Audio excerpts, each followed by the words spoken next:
بیٹیاں کتنی پیاری ہوتی ہیں. میں نے گھر میں بیٹھا تھا, فراغت تھی, تو مجھے اس کھیل کا نام نہیں یاد کہ وہ بچے کیا کھیل رہے تھے. وہ کو پرچیاں ڈالی تھیں, ایک پرچی پہ لکھا تھا بادشاہ, ایک پہ لکھا تھا وزیر, ایک پہ لکھا تھا قاضی, اور ایک پہ لکھا تھا چور. ان 4 پرچیوں کو بند کر کے نہ پھینک دیتے, پھر سارے ایک ایک اٹھاتے تھے.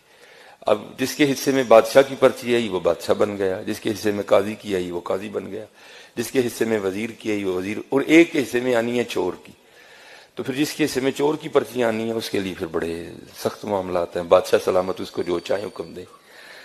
اب جو میرا بڑا بیٹا ہے اس نے کیا کیا ہوا ہے, اس نے پرچی کو نا تھوڑا سا پھاڑ دیا ہے بادشاہ والی کو.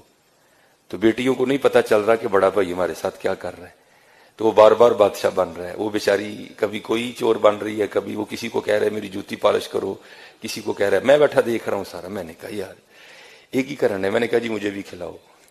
ایک کو ڈراپ کر دیا, تو پھر وہی والا کام میں نے کیا. میں نے پرچی تو نہیں پھاڑی, لیکن میں نے بادشاہ والی پرچی پہ نا پین سے نشان لگا دیا.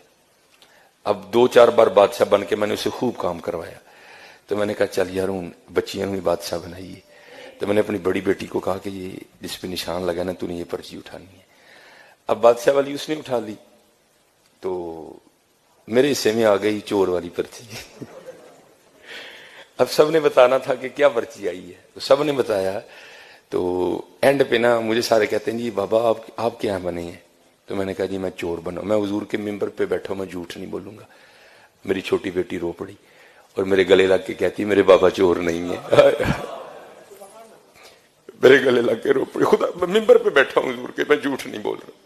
حالانکہ میں ایسی باتیں نہیں سناتا, یہ آپ کی دلجوئی کے لیے سنا رہا ہوں کہ بیٹیوں کے لیے کبھی ایسا فکرہ نہیں بولنا. یہ رحمت ہوتی ہے. میں ممبر پہ بیٹھا کہہ رہا ہوں, میرا اللہ گواہ ہے اس بات کا. ہاں میں ایسی باتیں نہیں سناتا. وہ میرے ساتھ لگ کے نہ رو پڑی, حقیقتاً رو پڑی, اور کہتی میرے بابا چور نہیں ہے. یہ رحمت ہے. بیٹیوں سے محبت کرو.